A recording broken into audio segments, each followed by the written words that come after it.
with Trump now aligning with Russia in the name of peace, quotation marks, is it genuine or is this just classic US strategy which proves Mr. Kissinger right that to be an enemy of the US is dangerous, but to be a friend is fatal?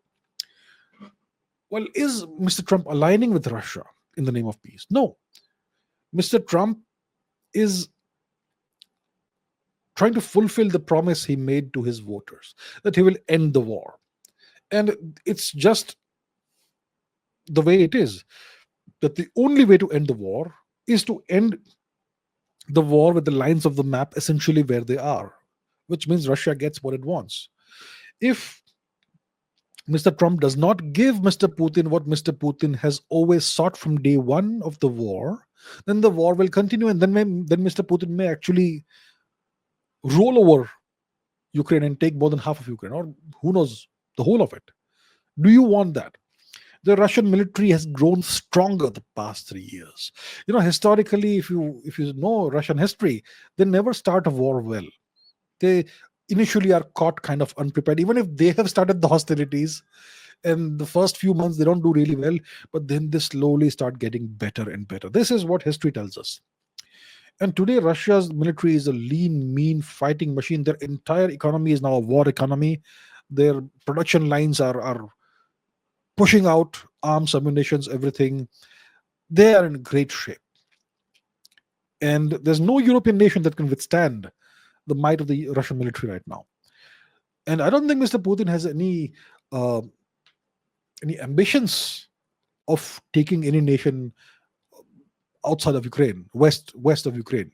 I don't think he has any such dreams or ambitions. He's not harboring any such ambitions.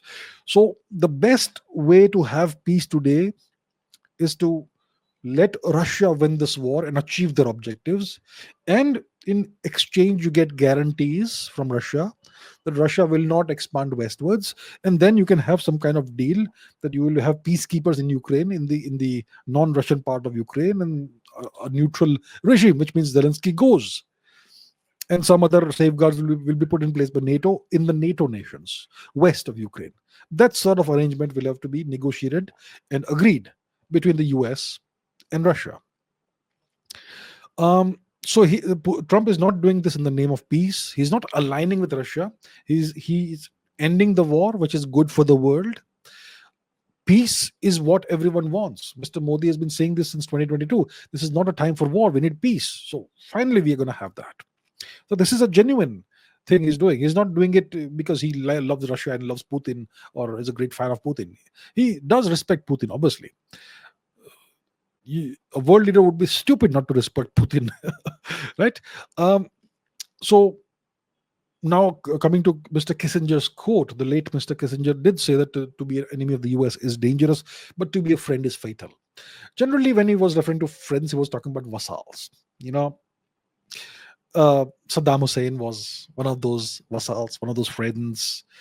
Muammar Gaddafi in the past, to some extent. Osama bin Laden fought on behalf of the US in Afghanistan. We know what happened to all these gentlemen. So Zelensky is in that league.